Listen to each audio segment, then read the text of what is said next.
Bonjour, je suis la maman de Gwenaëlle, voilà ma fille qui a 45 ans et qui a déclenché, on a trouvé sa maladie de Crohn en 1992.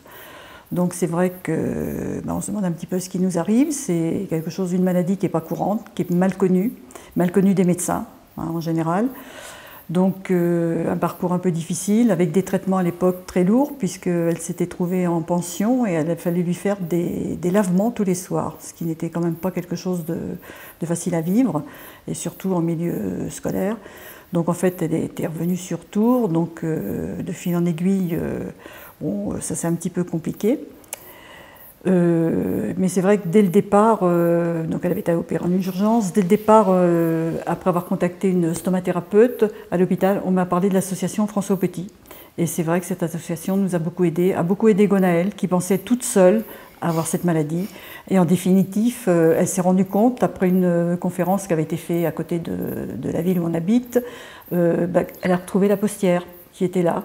Et puis elle a retrouvé une de mes collègues. Donc en fait, ça l'a aidée un petit peu à se rendre compte qu'elle n'était pas seule dans un petit peu ce pétrin.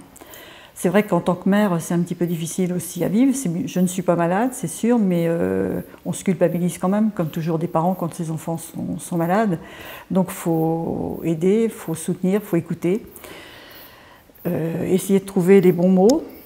Essayer de se battre aussi contre les personnes qui ne comprennent pas pourquoi, quand on a des besoins pressants d'aller aux toilettes, qu'on se déplace, et que c'est pas parce qu'on est feignant qu'on ne veut pas faire le travail qu'on nous demande, c'est parce que c'est comme ça. Il y a des jours où il faut aller 10 fois de suite au WC, le lendemain que 2 fois.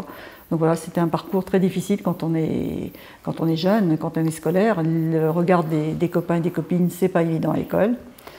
À vieillir, on s'aperçoit que le regard des collègues, c'est pas toujours mieux. Bon, c'est vrai que les choses évoluent, que les traitements évoluent, et puis que voilà, l'astomie maintenant, on l'a bien gérée, malgré tout, avec des petits soucis, mais enfin, elle mène une vie normale. Gwenaëlle, ça ne l'a pas empêchée de voyager à l'étranger, avec dernièrement une surprise, enfin non, il y a 5 ans.